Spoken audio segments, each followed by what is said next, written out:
Hello, listeners. You're with myself, Stephen. And myself, Thomas. On NPK Live, and this is the second part to Pest and Disease. 2 weeks ago, because we had a little bit of a break last Sunday, didn't we? We did. Was Pest, and this week we're covering disease. So stay tuned, and we'll be back in a minute. Yeah.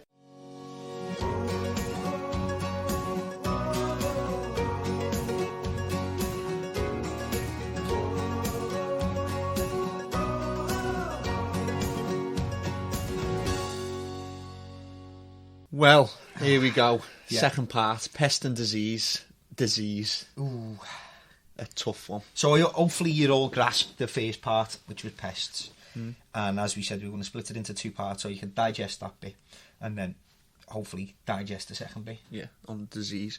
Well, to give you a quick overview of what we'll be talking about, the first parts on disease will be botrytis, or bud rot as it's known, powdery mildew, and Pythium. Yeah. Took me a second then. So basically what we're going to talk about is the mange on your plants. Yeah. Yeah, all things that basically harm your plant but without a little critter doing the job. So this is stuff that you can't see initially. It's like pathogens, which is bugs. Bad bacteria. Not bugs, bad bacteria, that's what I meant. Maybe your immune system's been lowered on your plant and it caused a few other things, a different climate or whatever's been causing other issues, and then it's led your plant to become rather unwell. Yeah. And it's probably safe to say that you've all experienced some sort of disease at some stage in your cultivation life, career. I will pick one right now that I hand on heart feel that every grower has had, and I'm going to be brave here and put my head on the block and say Pythium. Yeah. For those people who don't know what Pythium is and are sitting here thinking, ha, he hasn't got a clue, I've never had Pythium. I'm talking about when your plants go yellow, a really bright yellowy colour, and basically your plant stops uptaking nutrients and stops developing itself and basically puts itself in a severe state of depression, to say the least. Yeah. Plants yellowing, leaves start to hang a bit. They're no longer happy and pointing up at the sky. You'll also start to see roots going from a nice bright white to a dirty brown colour. And a bit slimy as well, aren't they? Bit slimy. Smelly. Probably see a lot more water in the media because the plant can't use the energy as quickly. So it's not drinking as often. Yeah, it's not drinking enough, so you'll see all drips coming out the bottom of the pot when you lift it up. The ways of getting out of it is not too difficult. However, if you don't address the point, it will seriously take a hold on your plant, and basically what it'll do is it will drop all of the leaves. So you'll end up with a stalk with no leaf on it, which is not good if you're trying to establish a nice healthy plant. Now, root rot or Pythium can occur in any plants, whether you're in soil, cocoa, but more commonly it comes on in deep water culture, in proper hydroponics. Reason being is because you actually create the environment. As with every disease, off the top of my head, you're actually creating the environment for it to thrive in. So if your environment's correct and all your little parts of your growing mechanism, the growing machine, are all correct and right, you're not going to get these diseases. So you actually create these. And with Pythium, it's a result of low oxygen. And low oxygen can occur in deep water culture because your temperature of your water is too high. So it's a very common thing to experience in the summer. Easy way to remedy it: get a water cooler, get a water chiller, set it at 18 degrees, and get an air stone into your water. That's going to give you nice cool temperatures and fully oxygenated water. Very, very unlikely that you're going to get Pythium in those conditions. But if you're a grower who's thinking, what's he talking about here? DWC. I don't use DWC. I use some AutoPots, or I use a group tray, like a 1 metre square tray, for instance, with a number of pots, and I just throw the water in the bottom. What's he talking about? He hasn't got a clue in, and I've got yellow plants. That's because the same thing is going on. You may be one of these people who's putting a large amount of water, leaving it for a longer period of time, so the plants are sitting in this water. Temperature might not be too good. It might have just come into the winter as we are in now. room might be getting cold when the lights are going off, however the extraction's still on, so your temperature's really going down. So then your plants are sitting in this water and sitting and sitting and sitting, and they're getting yellower and yellower and yellower. The answers to this is not to put bloody more water in, for fuck's sake, is to take the water out. Ideally, you know, if you are bottom feeding your plants, which is good, I like bottom feeding, I'm a big fan of bottom feeding to cocoa, not to soil. When you know, you give the tray a load of water, you dump, I don't know, 10 litres, 20 litres, whatever you're putting in, and say, for instance, you leave that grow room and you come back in a couple of hours and that water's still in that tray, you need to start thinking about, is that water necessary in that tray there? And look at removing the water back out of the tray, because it's then going to stagnate, it's going to sit there, the plants are sitting in it, the roots are sitting in it. If it's getting cold, these effects are going to snowball and snowball, and you're going to get root rot, the pythium's going to start, you might start dropping leaves, your plants will start drinking it, taking up its nutrients, and everything will deteriorate quickly. Very quickly. Yeah. If you are one of them people and you think, oh, he's just picked up on something that I'm doing currently, it's not the end of the world. Get the bloody water out, let the plants dry out, and give them little and often. Make sure all your 10 steering wheels, as we constantly talk about, your environment and everything else, they're all in line. And you'll see very quickly the plant will pull itself back and go on to live a happy, lovely life. Yeah, they have a good little knack of doing that, don't they? Yeah. Once you put them back into the right environment, they're very good at restoring themselves back to full vigour. You may be a couple of days behind on the schedule that you set yourself, that calendar. Oh, the calendar. That we hate. Yeah, we hate the calendar. But the plants may have been stunted for a few days, so you might expect to be behind on your schedule, in inverted commas, by about a week, or depending on how long the plant was in its diseased state for. Yeah. You said there about bottom feeding cocoa. Now, a lot of people listening, and I'm talking about just cocoa here with no perlite, no stones, nothing whatsoever, just cocoa. Yeah. They'll be thinking, well, I top feed my cocoa and I haven't been doing too badly.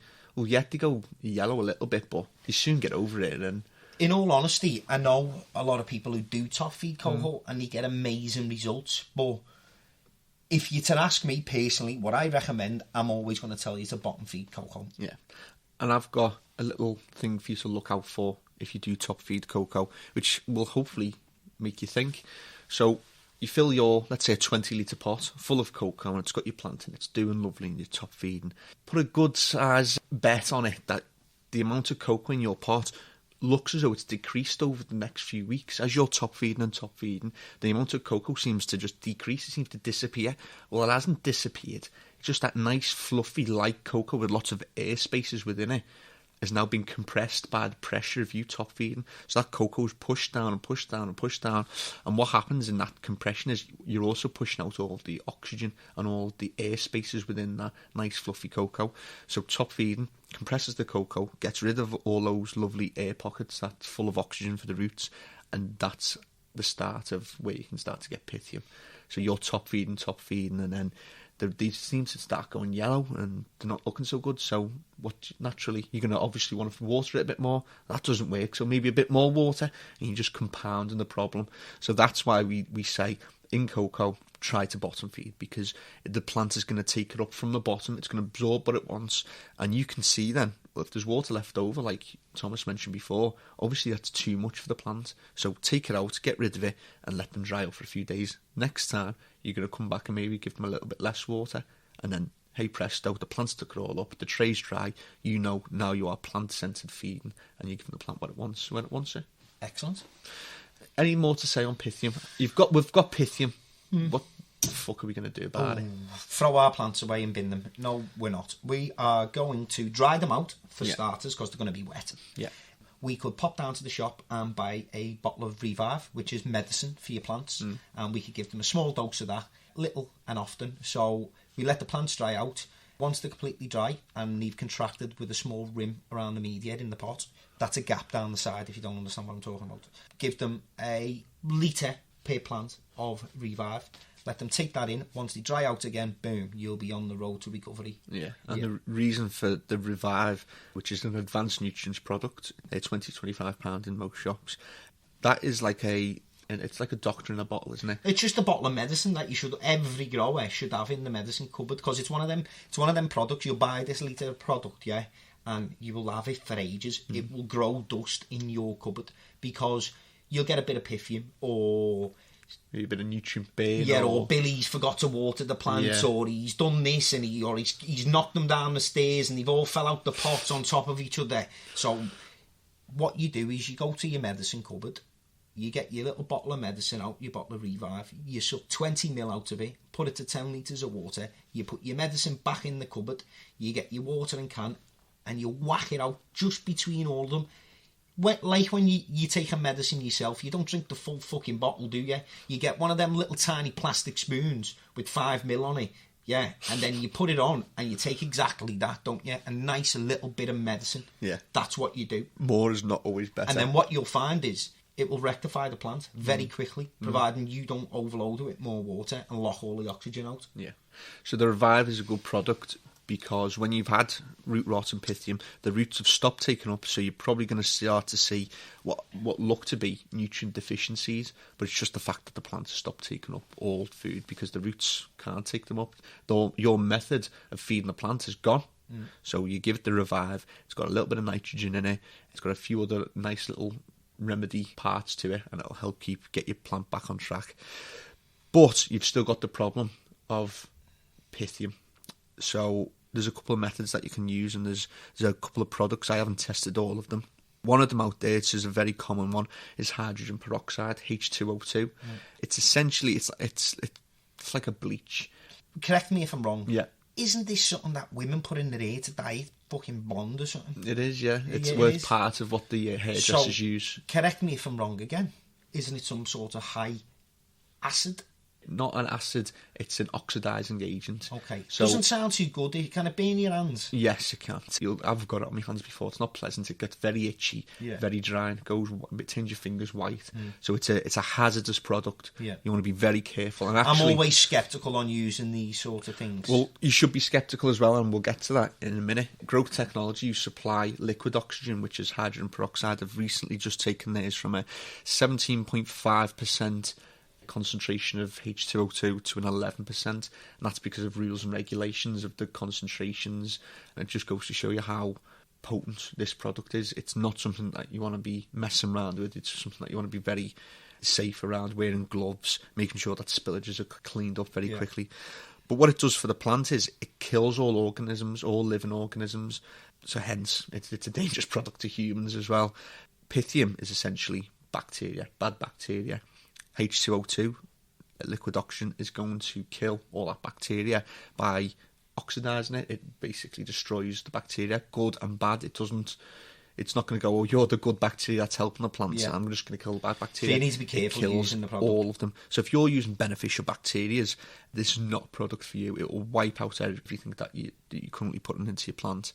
It's a product for those people that are running a absolutely pharmaceutical grade chemistry lab, clean, sanitised room. It's all right for you to use. A nice little side effect is it adds oxygen to your root zone, but that's temporary. I've done some tests with a dissolved oxygen meter, adding some hydrogen peroxide into the water. It adds a little bit of oxygen into the water, but not a great deal. And then by the time, I'm not going to get into the chemistry of it all, but by the time that the hydrogen peroxide breaks down to its components of water and oxygen, that probably takes about 24 hours. So you'd have to keep on dosing and dosing until you've got rid of the bacteria. It's a good fix. It's a good temporary fix, but you can't keep using it all the time. It's not a good thing to be using. There's a product that the people in the States will be very, very familiar with called HydroGuard by Which Botanica. we can't have here. Unfortunately, us growers in the UK, we can't get it because it's not licensed at the moment. Yeah. We haven't got a license in the UK, so we can't have this product. So we need to work on getting that licensed in the UK because it's a fantastic product. I haven't been able to use it, obviously, but from all the reviews and from what people are saying in the States and the countries that do have it, absolutely phenomenal, and they swear by it. So HydroGuard for you guys in the US. I'm not sure about Australia's regulations, but if you can get your hands on it, do. It's supposedly a great product. So the other products you'll know about, they'll work on the same methods by killing the bacteria. The best thing you can do, and my top tip for getting rid of root rot and Pythium is water temperatures at between 18 to 20 degrees and oxygenate your water. And we're talking about like if you're in a deep water culture hydroponic setting. My top tips are if you're a hand waterer or you're in cocoa media, whatever, and you notice these symptoms, is let everything dry out, make sure the temperatures are accurate, and stop over watering. Make sure that there's no too great a temperature drop when the lights are going off. Let them dry out, give them a small dose of Revive, and then assess the situation from there. Yeah. And you should be a lot better. You could always add an air stone into the bottom of your cocoa as well. Kind of a lot of people I know do that. Yeah. Have great results with it. Well, we've done podcasts on air to the root zone as well, haven't we? We're going to be talking about that in a lot more detail next week, but we may have in the last year, talked about oxygen in the root zone. But if that's something that interests you, tune in for next week when we're talking about the rhizosphere and the root zone and how to keep everything really healthy and some of our top products. So that's Pythium. That's Pythium. There's one. If you've not got Pythium, though, you've probably got something else. Yeah. So what have we got next on our list then, Stephen? Powdery mildew. Botrytis? Yeah, powdery mildew is grey mould. Botrytis is the... is the actual rot itself. Is the candy floss. Yeah, with inside on the tomatoes, most commonly seen on tomatoes, where you get that horrible grey sludgy. Yeah, and they just rot away. Horrible. But we'll speak about that in more powdery in depth mildew. Powdery mildew. This is the filler in between our sandwich of death. Yeah. Pythium and bud rot. Yeah. So we've got powdery mildew in the middle here, and I call it the filler because it's not that big a deal if you get it. What is it? What does it look like? Well, it's like somebody sprinkled a little bit of flour onto your leaf, and it spreads. We had a lot of that on our cucumbers and pumpkins. Cucumbers, pumpkins, and what are them other long things that look like cucumbers? Courgettes, yeah. They were in the beds outside the shop. To be honest, the courgettes got it really bad, didn't they? Every courgette that we had it. Actually, you've brought me up onto a nice point. The courgettes got it because they're outside and in that high humid environment, which is great if you want powdery mildew, which nobody does. We spotted it pretty quickly, didn't we, as we are paying attention to our plants. But do you remember me saying to you, can we let it spread? Because we actually have a product for powdery mildew. Yeah. We've got a product, we've called it Supernova, and basically it kills the powdery mildew by systemic action. It will just remove all powdery mildew from your plant, great in the vegetative stages, but it's also got a phosphite form of phosphorus and potassium, so it's also good. You can spray it when you're in the early stages of flowering as well, to add a bit of PK to your plants. But enough about that. If you're interested, go onto the website, type in Supernova, and you can check out that product there if you do get powdery mildew. We also have we've had it for a while. We've had it in the shop, and in all honesty, I've never tested it. It's that light.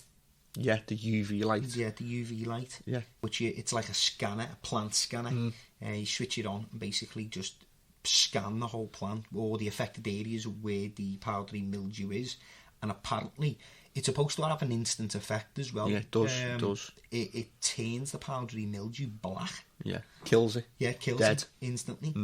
I haven't tried it though. No, I haven't. But the theory of it will work. It's one of those things that doesn't really need testing.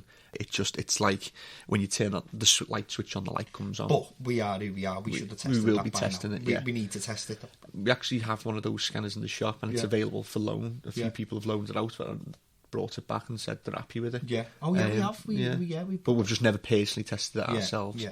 UV light works. I'll probably need to be corrected on this. This is just off the top of my head. Ultraviolet light.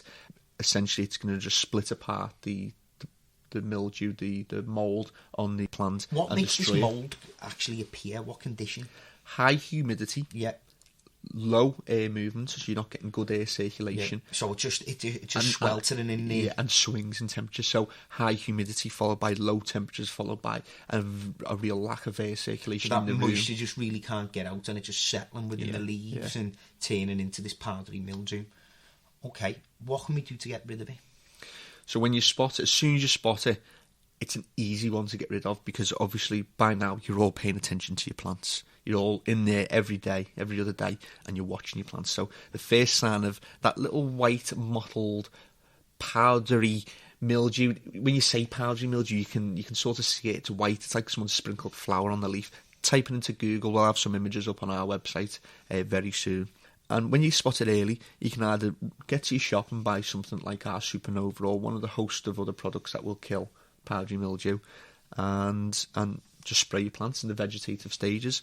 Other than that, if you can't get to a shop, take the leaf off. As long as not too many leaves are affected, you can snip the odd leaf off. But then you're still going to have to adhere to the conditions that are creating the issue. Otherwise, you'll end up in a no-win situation where you'll just end up snipping all your leaves till there's nothing left of your plants because you haven't took hold of the overall steering wheels of your grow room. Yeah, well, it's sort of a tough one as well because we're big advocates of high humidity in veg, which stimulates good growth.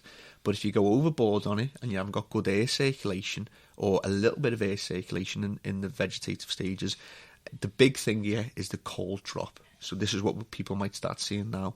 It's high humidity in the veg stages followed by a cold spell at night. This is what's really going to enhance the powdery mildew.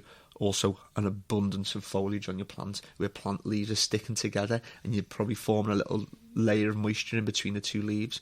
That's going to create a rife area of powdery mildew. Good air movement, good air extraction, the correct temperatures, and you'll be onto a winner. Yeah, we've pretty much covered everything. It's high humidity followed by cold spells with very poor ventilation. And that's essentially how you get powdery mildew. Not that much of a common occurrence. We don't see it that often. Yeah. But if you have got it and you are stuck and you don't know what to do, please call us or pop in and see us. We can help you, yeah. If this podcast hasn't helped you enough already. Yeah. Okay, the big baddie. Botrytis. Rot, bud rot. Yeah. Commonly seen on your strawberries or grapes. Yeah. It's a horrible green, it grey. Absolutely destroyed my strawberries 2 years ago.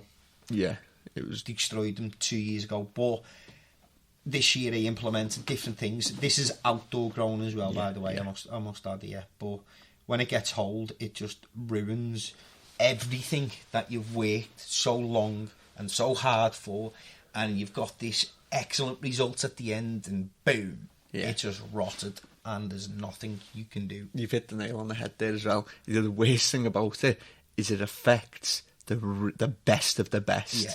So when you've grown these massive strawberries or the big, really dense bunches of grapes like we got in the summer from our vine, when you get the creme de la creme and it's really tight, boom, hit you. If you haven't got good ventilation in there and you've got high humidity, it's going to end you. Game over. So, botrytis. Now, this has got. I like to know where meanings come from. So it's the ancient Greek, and it means grapes. So the botr, the botti, means grapes, and the suffix the itis means disease. Everyone knows that. Every disease ends in itis, doesn't it? Yeah. Itchy-itis. Smelly-itis. Yeah, scroty-itis. Well, I've never had that one. Oh, I don't know. Neither have I, apparently.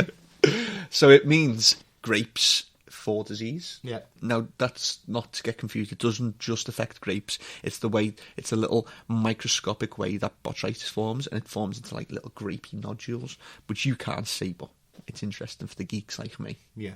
What you will see is you'll start to see the little grey, mouldy, brown patches appearing, usually on the densest bits of grapes or strawberries, anything that's really closely packed together. And you'll normally find it's right in there, right in the bloody middle. Yeah, that's how it works with plants. It's from the inside out. That's how it likes to work. Again, you create the conditions. Humidity. Now, this is something that we've harped on and on and on and on and on about, and there's only so much we can go on and so many podcasts we can do, but hopefully it hits home that this bloody thing called humidity, RH, as it presents itself on your thermohygrostat, is bloody important. It is so important in a few different elements throughout the grow cycle, i.e. grow period, flower period, and then at the end when you want to harvest your crop, you want your crop to be intact. And if you haven't paid attention to your humidity, it's rotted to nothing. So you've done everything, you've paid all of these expenses to do whatever you're doing, and at the end you've got nothing to reward yourself from, only a lesson in rot. Yeah, soul destroying. Yeah. And it's a very costly lesson. Cause What worries me even more so, though, is it can be a costly lesson, but you can pay to come to our lectures in NPK University next year. Yeah, we'll speak more about that at the end. You can come and you can pay to get taught. But in a way, that's self-taught, and you're paying yourself. Yeah. Because it's cost you whatever for 6 months or 3 months or 5 months. You've spent the whole of the summer on these vines. It costs you your time as well. And 2 years it took us to get that grapevine up and going. 2 years. And then you get this shock at the end where you've got no produce. However, if you're a good grower, you'll have took this point on and you think, okay, I am not going to let this happen to me another time. And then what you do is you go and arm yourself up with some knowledge. Yeah. And you think, right, watch this, you little gets. And the next year round, it comes to it. And if you're outdoors, like we was in our polytunnel, and we hadn't installed vent sections to the polytunnel, so basically we bloody fried our fucking grapes, and the humidity in there was 100% constantly. You could have had a steam in there. Obviously, we didn't know and we didn't understand, but that was the only lesson we needed to be taught on outdoor humidity. Now, I've established this years ago, and I took it on board. If you're one of these people who keep getting humidity, you're an arsehole. And you're not getting humidity problems. Because you should be paying it. You know, at the end of your cycle, say for instance, Freddie out there, he's doing his tomatoes, and for the past 10 years, he's had rot in his tomatoes. Bloody hell, mate. Do something about it. Because there's no excuse. You should not be getting it a second time round.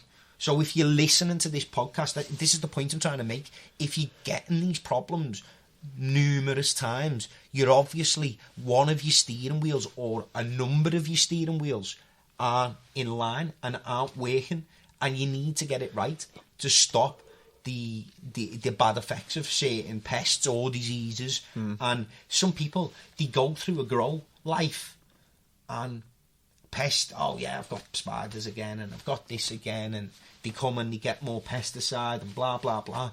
You know, if you just take the time to learn about the issues that you're going through at the time, it will make you a better grower, cultivator, whatever. You know, and that's the point that I'm trying to hit home. If you're one of these people who keeps getting the same issue, you really need to come in and see us, speak to us, and then we'll educate you. That's a nice speech. I love it when you get going. I was off then, mate. You were off. There's a bit of a saving grace, though, with botrytis. Yeah. Also, forgot to mention, grey mould. It's also known as grey mould as well, so don't get confused if somebody starts mentioning grey mould. It's botrytis. And it's called grey mould because it's grey. Yeah. Just thought to put that special feature in there for you. It works when the plant is at its lowest ebb. The plant's feeling really down. It's had a bad week. Yeah. Bad life even to some of these bloody growers. They torture these plants. God forbid, it's like the chambers of hell. It's like watching Hostel Part 3 on plants. They get them, they bloody batter them with water and nutrients and lights. They've got 10 lights on 2 plants. And bad environments. Oh my God, how do you even make it through to the end? I don't know. Rick, put in now a House of Horror shriek. Yeah. Put it in now. Now, when I say it's been at its lowest ebb, the botrytis only takes hold when there's actually a wound to the plant. Oh. Yeah. Did you know that? No. So there's actually got to be an open wound. So if you're scrogging... Topping is an open wound. Taking cuttings is an open wound. Scrogging, when you've perhaps maybe snapped the plant, that's an open wound. Anything that... Knocking it over with a watering can, dropping your watering can on anything like that, or your lights fall down and hit them. Anything like that. Any physical stress that bends the plant, snaps the plant, creates a hole that these microscopic organisms can get into. That's how botrytis is going to get in there. Now, if you do that, but your environment's right, you're not going to get grey mould. You're not going to get botrytis. But if you do create these open wounds and you give it the right environment, you're pretty much going to guarantee yourself grey mould and botrytis. And as Stephen said there, we've mentioned it in the podcast before on pests. What you notice is if your plants are not healthy, it's very easy for all of these things to become active within your plant, i.e. disease or pests, because they really love to pick on a weak plant. Have you been watching The Hunt with David Attenborough? God, of course. It's been fantastic, hasn't it? BBC One. Amazing. He's a legend, David. David, if you're listening to our podcast, which I know you are because I was talking to you the other day. He subscribed a few months ago, I know. He's killed our David. I thought that one on the polar bears was... Because I do sponsor the polar bears. I am a polar bear international ambassador for Canada Goose. Adopt a polar bear, aren't you? Yeah. So that's me. I love the polar bear. So, David, that was a really good set of shots. I'll come over next week and we'll have a proper talk about it, mate. You threw me off there. What was I saying? The Hunt. Yeah. What do the pack of hyenas and cheetahs and leopards, what do? Do they go after the big muscly male? No. Or the thin, aggressive female protecting the cubs? Who did he go after? The weakest member. Maybe with a bit of a dodgy leg. And then what do they do to successfully get the kill?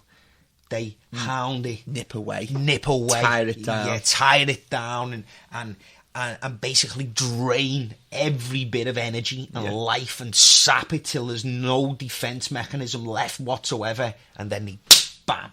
They've got it.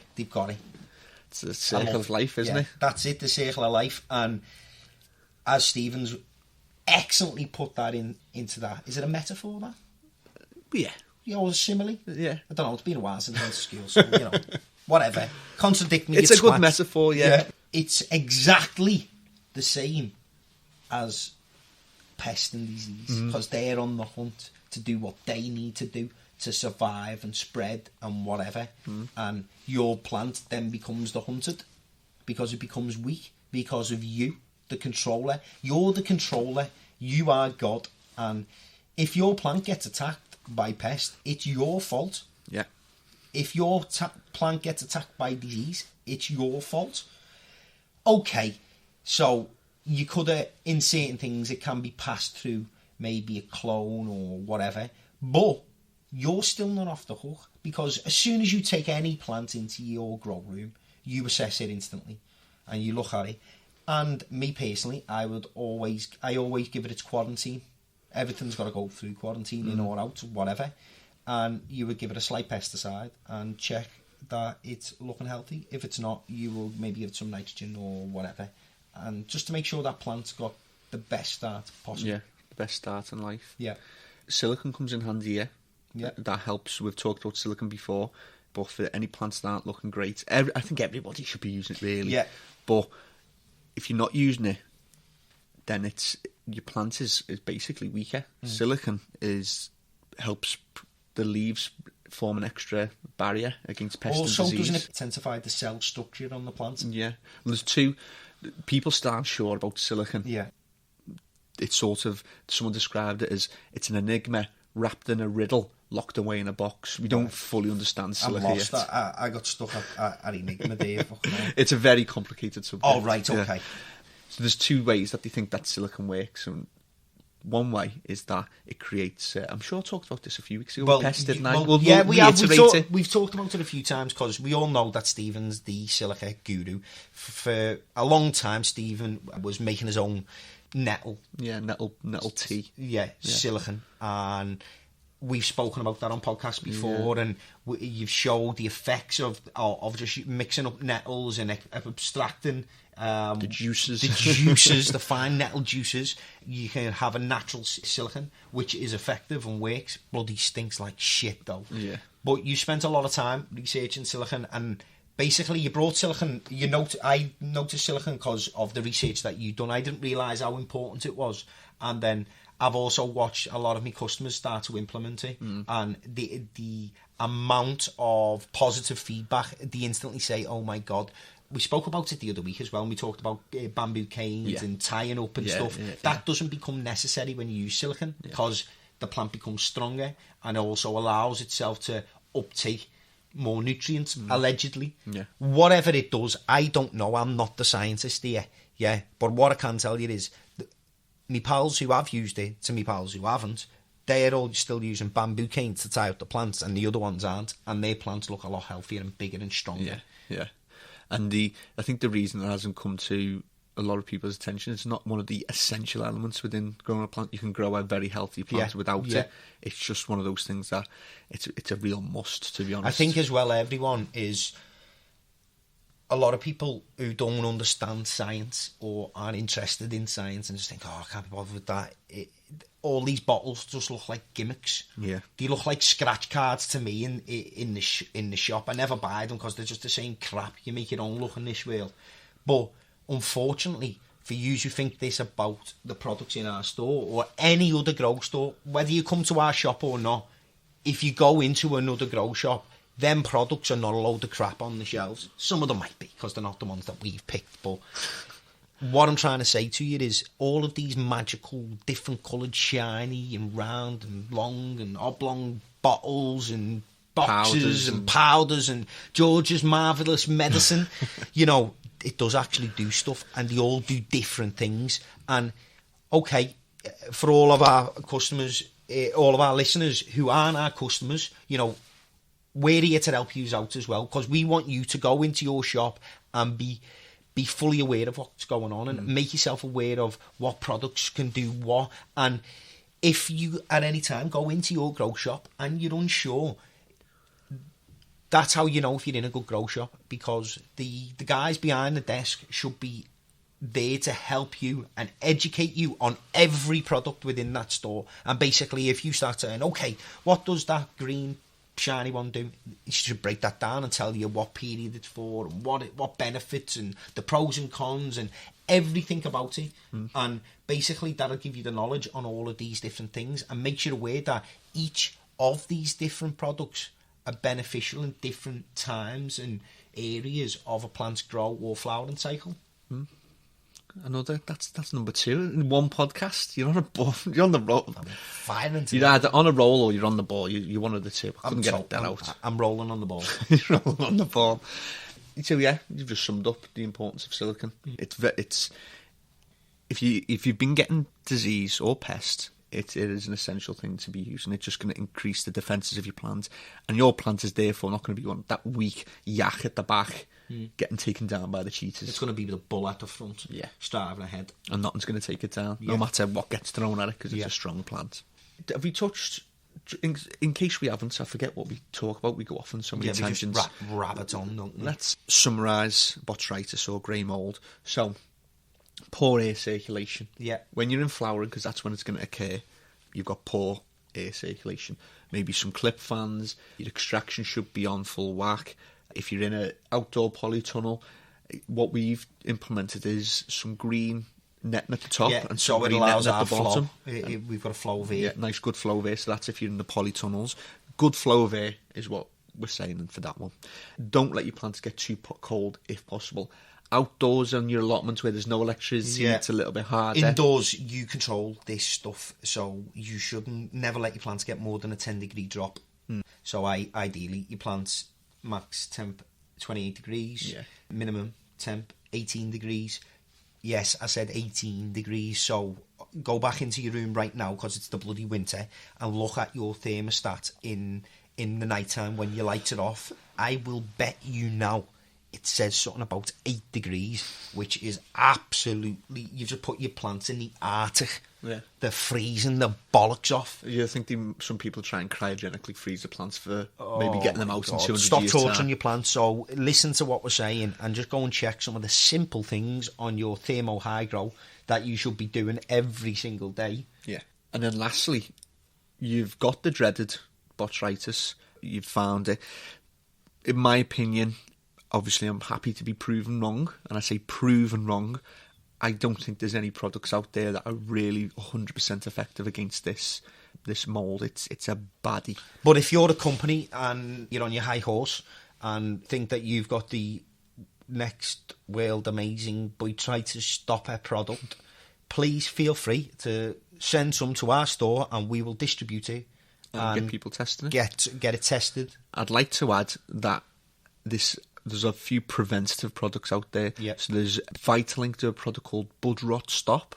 Heard of that? I don't know if it's still out in the market anymore. Because I also forgot to mention they've got a pith-off one for the Pythium. Pythium, yeah. They do a good range. They used to do neem repel, but that stopped being made as well. Yeah. And fungus gnats off. All these things seem to be just getting taken off. I think a lot of legislation with pesticides and stuff is very... it's getting stricter, isn't it? Yeah, it's getting stricter. So if you've got a good product that you like, stock up on it, because it could be taken off your shelf. Or if anyone's got some top tips, like, I don't know... Some natural ways to get rid of it. That do a special dance. If you know this special dance that can get rid of it, please give us a call or email us. We love to hear anything, any feedback on anything. And the challenge to manufacturers out there is, like I said, there's some preventative bottles such as bud rot stop, but that's stand corrected again. I think it's a beneficial bacteria that will outcompete the mold and that botrytis. So it's preventative. You'd spray it on to prevent getting botrytis. When you've actually got something, I'm not aware of any products that will get rid of it. What you do, therefore, is you amend your environment straight away, so it's the correct environment. And essentially, this is the bad news, guys. Chop off Get your scissors out and remove the affected areas, otherwise it will spread like wildfire. Oh, it will spread, trust me. Yep. Those, when you pull it off and you're snipping off the bad areas as well, don't do it over the top of your other tomatoes, strawberries, grapes, whatever it is, because as you blow it, I just did a little blow then. As you blow it... It's blowing in me in. That's later. Oh. You'll see the little fungus spores move, you'll see the grey mould move, and that is then going to land on the other plants that are affected. So take the affected plants, take them out the room, cut off all the bits that are affected, put them back in, and then monitor your plants very closely. But a couple of times a day. make sure you adjust your climate, otherwise it'll just happen again. Yeah. Number one tip for avoiding it, just good air circulation. Don't let your temperatures fluctuate too much, and avoid wetness. That's it. Humidity comes into play again. Just get rid of that high humidity in flowering, and that's essentially it with botrytis. Yeah. It's a bastard. But you can prevent it, and that's the best thing you can do. Yeah. Once you've got it, it's... What's the word? You're not going to get rid of it. You've got to You're going to manage it. Manage it's good, yeah. Yeah, manage it the best way you can, which can be done. And that's it for botrytis. There's one other thing. We're not going to go too much into it, but it is a disease. It's called tobacco mosaic virus. Yeah, I've heard about this one for years and years and years and never ever seen it. Yeah, you've very unlikely seen it yourselves. Most likely, if you've worked with tobacco, like myself and Thomas have, it comes from working with the tobacco plant, and then you go and work with other types of plants. You're going to cross-contaminate them. Also, they say it can come if you are rolling your own tobacco. Yeah. So, you know that, but usually that's cleaned and processed. So I've never ever come across this, so... It appears as very dark green and very light green mottling on your leaves, but it's an unlikely thing to get, so I wouldn't worry about it too much. I just thought I'd mention it because it's one of those diseases. Disease, we won't go into deficiency because we'll keep that. Yeah, because I was having a little think about this podcast before we started, and I thought about deficiency. Obviously, technically not a disease, but it's there and thereabouts, isn't it? Yeah, it can make your plants become weaker, which allows disease to take hold. So it's very closely linked. But I think it's one that we need to cover on a different podcast with the EC and nutrients. Yeah. Some of those planned ones. I think, unfortunately, we're running out of year. Yeah. So 2015's nearly finished. Yeah. So it's likely to be, that's one of our planned podcasts for the early new year. It's a great time to do that podcast because everybody should start be thinking about what seeds they're going to be using, what new herbs, vegetables, fruits to grow. Well, it's all kicking off, doesn't it? It all kicks off in January. Well, it does for us, the intelligent ones who start everything indoors. It does for me anyway, because I did win the title this year on the allotment, didn't I? Well, with that pea tower and that grapevine. Yeah. I think So I won, did I? The editor's gone very quiet, hasn't Very quiet. The editor grew nothing. Nada. Nil. Zilch. Stee. Decimated all. And T, you know how it goes, eh? You know how it goes. To all my listeners out there, you know I just kicked ass for fun. And if you don't want to see any of the images, please go to the NPK Facebook page. Or Instagram. So that's pest and disease. We've covered quite a lot over those last two podcasts. Yeah. I'm just trying to think, have we missed anything for disease? Because it seems like we've only done a little bit. We probably have. But they're the three big bad guys that pretty much everyone gets. Yeah. Anything else, any other disease, we're happy to talk about. But get in touch with us. Let us know what other diseases you've come across, and we'll talk about them. I'll do the research into preventative measures, how to get rid of it if you've got it. But they're the 3 bad guys: powdery mildew, pythium, and botrytis. Yeah, so if you've got any others, get in touch and we'll cover them in one of our later episodes. We've got a special announcement. Some of you that follow us on social media will have already seen what we're up to, and it's just one of the little things that we're doing. These podcasts, as may have noticed, have taken a turn, and we talk less about products and selling products and what's going on in our shop, because it's an educational tool. Yeah. Actually, I don't know if you know this, Thomas, but the majority of our subscribers, actually, off the top of my head, 43% of our subscribers are now based in the US. Yeah. We have more subscribers in the US than we do in the UK at the moment. Well, a big shout out to everyone who's all me pals in Humboldt County. Everyone in California, big following in California. Yeah, big shout out to all you guys who are all keeping it real up in LA. You know who I'm talking about. Big shout out to all my other connected guys. You know who I'm talking about. There was some awesome pictures I seen off you the other week. Keep it going, and don't forget to send me special prize.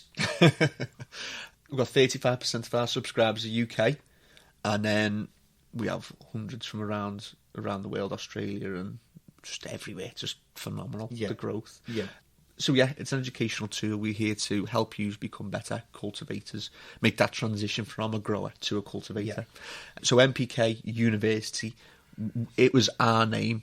It was our original name, NPK University. Unfortunately, somebody's robbed our name. Yeah. They watched on Facebook. Was it on Facebook? Instagram. So, see you who watch this. I know you probably listen to our podcast, so I'm going to say this now to you. You little rat. Yeah. We thought of it first, yeah, and you couldn't even think of your own name. But we're not bothered, because we're here and we're going to do better than you, because we're real. We don't need to copy other people's stuff. We're not fake, yeah. We're the real deal. We're NPK University. And it's our name. Yeah, so tough shit.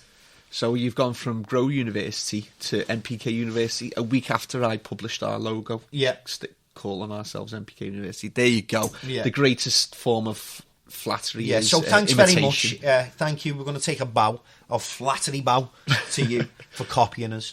Thank you very much for thinking our name. Okay, let's get back to it. We've slated them enough now. Right, NPK University. It's going to be starting in New Year, 2016. What is it? It is an educational workshop full of seminars. Sounds boring. It's not boring, because you're with the NPK team. With us? With us. Oh my God. Am I there? You're there as well. There as well. Did I not mention that bit? No, I didn't know. Yeah. Well, over the last few weeks I've been putting together the modules. Yeah. Covers everything from media to nutrients, pest and disease, setting up systems, deficiencies. One of the modules is a complete overview of hydroponics in general, and then we have a lighting module, we have a ventilation module. Everything that you can think about from the A to Z of growing, we cover it in our modules.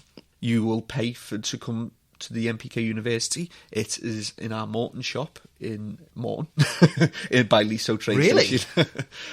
What happens is you will be on the internet, you'll pick your module, and then you'll pick a day and time to come down and take part in the seminar. Refreshments are included, so it's your job to get the Fox's biscuits. Rick, you'll get the tea and coffees going, and we will be delivering the most up-to-date, research-proven, science-driven seminars, and we guarantee you we will make you better cultivators. Yep. Whether you're on the allotment, indoor growers, wherever you are, we can help. So stay tuned. This is also to everyone who thinks that they know everything. We, the NPK team, we don't know everything. We spend a lot of time researching and reading articles, and Stephen writes articles, and we do a lot of different stuff, and we spend our lives, and we will continue to spend our lives learning more and more about our industry. So just use people who think that you know everything. You don't. Can I talk about the 2 curves of knowledge? Yeah, go on. You talk about 2 curves. I like 2 curves. Because these 2 curves look like boobies. Okay, the boobies of knowledge. I said this to my dad yesterday, and he said, can't you say 2 hills instead? It's a much more... No, because everyone understands boobies. So yeah, curve, 2 boobies. And it's essentially the curve shows the more you learn, the less you know. And that is our graph. So imagine your graph like that.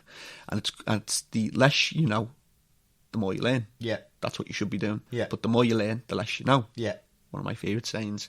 So you start your life in indoor cultivation, indoor growing, hydroponics at the start of that booby. Yeah. And you work your way up it.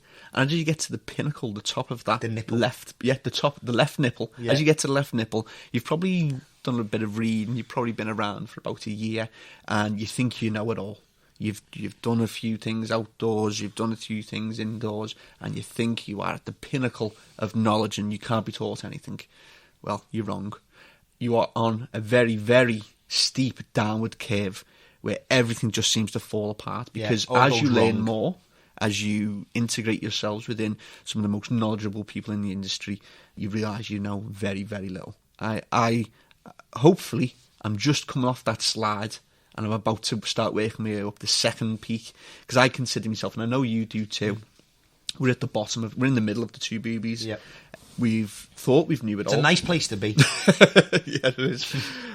You set me off, you know. I can lose my train of thought when you start saying all this. So we're in the middle of the two pairs of boobies. Are we back to two pairs of boobies? No, one pair of boobies. Okay. One for me, one for you. I was getting excited. And you've learnt a lot, but and I'm going to say it again, the more that you learn, the more that you open up your knowledge into books and into research and learn with other people, you just realise how little you actually know. So then you start your journey up the second boob. And this is where we feel we are now. We're doing a lot of in-depth learning on all subjects. A lot of studying, researching. But unfortunately, this curve, this booby is a long time to get up. It's a Mount Everest booby, this one. Yeah, the first one was just Movama in Wales, very small one. And we were up and down very quickly, the more that you learn. This second one, it takes you a long time, and you're looking 20, 30 years before you get to the pinnacle of the right boob. Yeah. And that's from myself and Thomas, who've been in the industry for a long time. Yeah. And we've learnt a lot of stuff, and we still consider ourselves to be just on our start of the way up onto the second pinnacle. So bear that in mind. Where do you put yourselves on the pair of boobs? Also, getting off the boobs, I'm also going to talk to a lot of professional companies out there, maybe wholesalers, distributors, who are in our industry, who are in the hydroponics industry, but have a large team who are sales coordinated and have come from maybe other jobs or other backgrounds, whatever that may be, and don't have the in-depth industry knowledge that we can provide. Yeah. So basically, we hold corporate days for groups. For the NPK University? Yes. Yeah. For any company who wants to send their team down, we'll do some discount deals for a group of 10 plus or whatever. And you can then get your team up to scratch. So when they are going out into the field and they are going into other shops, they don't look like idiots when they're trying to talk to shop owners and they don't know what they're talking about, because the only thing they know is the sales pitch that you've put on their desk on the Monday morning on a sheet of A4 paper. Yeah. So it's very transparent. It gets seen through very quickly. We gun them down. We gun yous down. We've told you many a times. Take pride in it, actually. Yeah, we love it. We love it when a new sales rep walks into our shop, because we sit there like vultures in the office, and up they come, and then we judge them instantly on how they look. We stereotype them. Yeah. Are the suit and briefcase? However, ironically, one of our favourite guys on the planet, big shout out to my pal Ian. Is a suit and briefcase Ian guy. Unsworth. But he does come up. He comes up because he does a lot of agricultural. He's suited and booted. He's suited and booted when he's visiting these he looks like greenhouses. FBI, CID or something, doesn't he? And he comes up, but you know when he meets us, tie off, unbuttons the top, my and just God. relaxes. He is a legend of a guy to work with. And that is Ian Unsworth. Yeah. Very, very knowledgeable person. And when you're around somebody like him, it makes you realise that you don't know. What we don't know. He's forgotten more than we know. Yeah. And it's about surrounding yourself with those type of people. That's how you start your journey up to the second peak. Yeah. With regards, people may be thinking, actually, well, what qualifies this NPK to give us lectures? What does? Who do we think we are? Hey? On the IOs, Steve? I know, yeah. Qualifications and universities and all I'm telling you. Well, a lot of experience, first-hand experience goes a long way. One word: respect. That's what qualifies us. Respect from people in the industry and throughout our personal lives as well. And the fact that we have a lot of people who are interested in what we have to say, because we don't believe we are the be-all and end-all of hydroponics, but we enjoy what we do. Yeah. We love what we do. If anybody ever wants to go toe-to-toe with us over any discussion, come on, let's have it. Let's have it. Let's get in the ring. Yeah, let's get in the hydroponics ring, and we'll discuss whatever you want to discuss. Yeah. We're constantly learning. That's another factor of NPK. We never ever believe we know it all. In fact, we try and go against our beliefs. We try and anything that we currently believe. I'm looking at research to disprove it, and see what other people are saying, and you put it all together. Well, and you're constantly building on that knowledge. In the superstore right now, you know what I've been like over these LED lights, because everybody's telling me that they've got this LED light that does this and does that. And what have we been doing for the past 2 years? Testing. Every LED light. We have got the best range of state-of-the-art LED lights in store. We have got more LED lights under one roof across the globe than any shop in the United Kingdom. We've got Spectrum King. Yeah. We've got Budmaster. Kind LED. Mars LED.